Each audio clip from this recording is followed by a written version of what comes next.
Hello, friends. Welcome on this platform. It's always an immense pleasure to know that you're watching vids on this platform.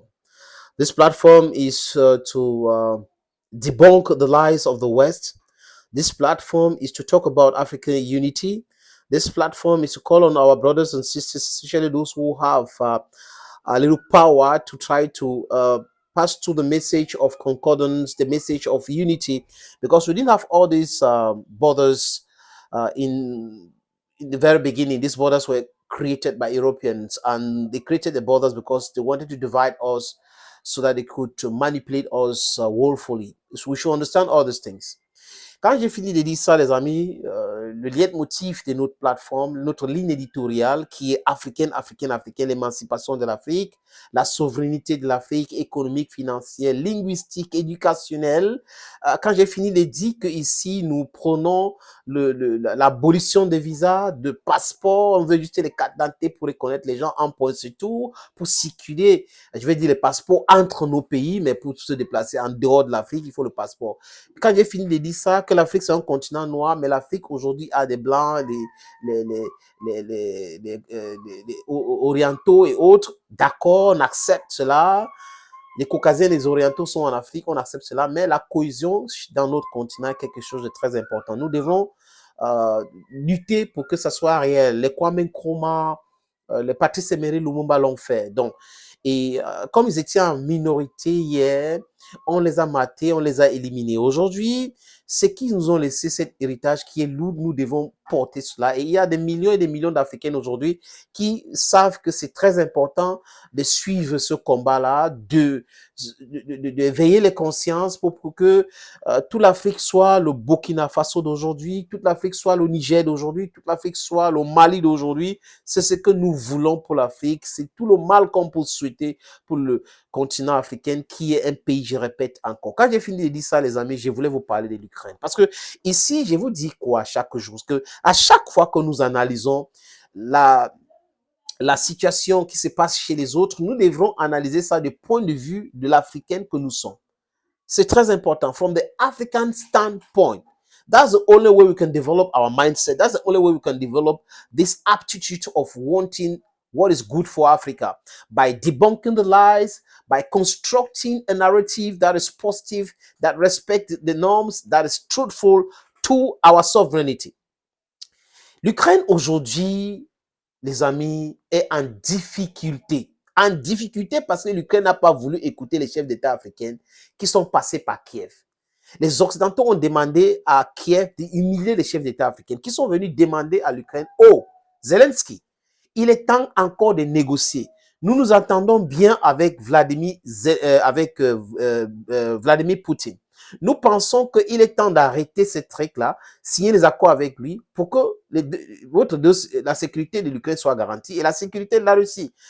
Et comme c'est les Africains, il les a envoyés balader. Et on a vu comment les Africains ont été reçus dignement par Vladimir Poutine. Il les a présenté le motif du traité qu'il devrait signer en Tchéquie. Pourquoi on n'a pas pu signer? Parce que Boris Johnson est arrivé avec son mensonge légendaire, raconter des choses. Les Américains ont fait exactement la même chose. Et la situation est comment aujourd'hui, les amis, c'est la pourriture totale et c'est en gangrène et les Ukrainiens sont en train de subir cela.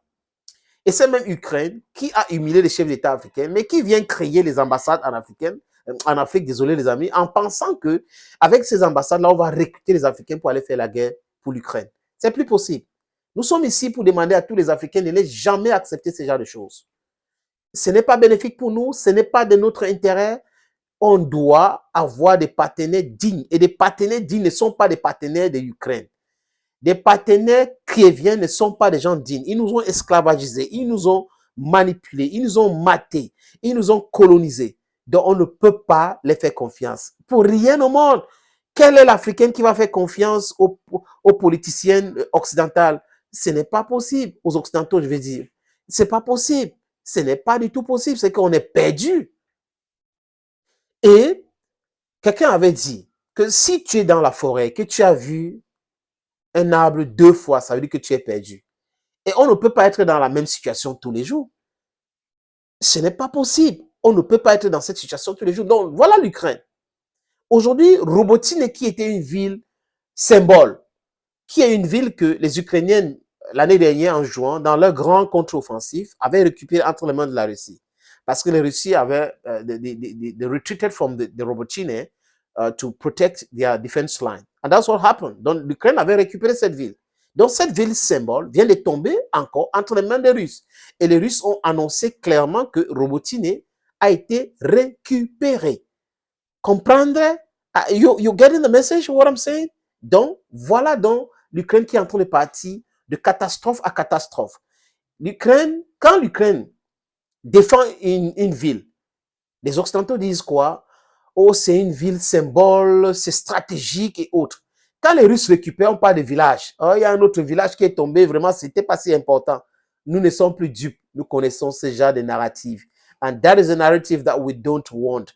We know you're always telling lies. That's why we are packaging or putting into our banks the archives. And we bring out these archives to show you that this is what you said yesterday and this is what you're saying today. So be very careful. Donc, l'Ukraine, qui est en train d'écouter des gens qui ont menti tout le monde à tout moment, et les mensonges sont devenus fat aujourd'hui, est en train de subir ça. À force de les écouter, l'Ukraine est en train de perdre les villes et tous les jours. Et les vies qui sont perdues, là, les amis, c'est aussi avec les vies humaines. Donc, vous voyez qu'on pouvait épargner cela en discutant, négociation, dialogue, dialoguer, communiquer, dialoguer. Même si vous dialoguez pendant 2 ans, c'est mieux que d'éliminer des vies humaines. La vie est sacrée. Do you understand that from the African standpoint? We know life is very, very important. We need you to protect this life. What is it that you are looking for?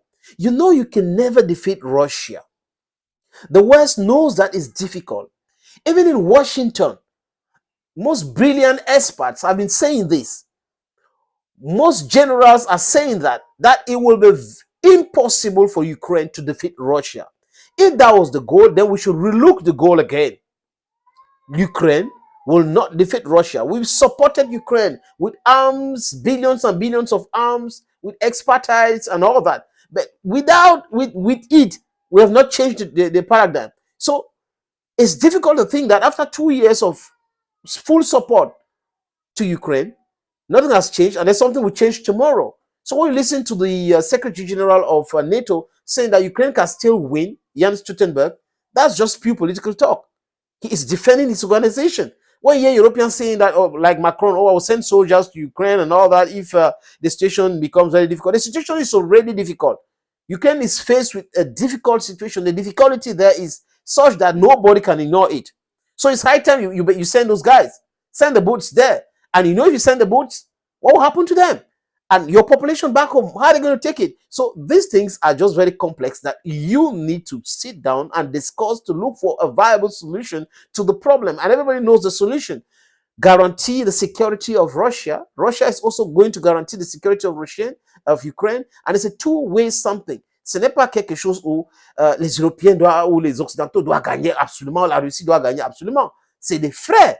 Maintenant, vous ne pouvez pas venir utiliser mon frère contre moi et vous me demandez de ne pas frapper si j'ai la puissance nécessaire, mon frère, parce que vous êtes avec lui, je vous frappe. Donc, c'est une guerre que les OTANiens mènent contre la Russie à travers ou en utilisant l'Ukraine. Les amis, Zelensky doit changer sa façon de faire réfléchir pour le bien du peuple ukrainien. À bon attendant, Zelensky. Bye bye.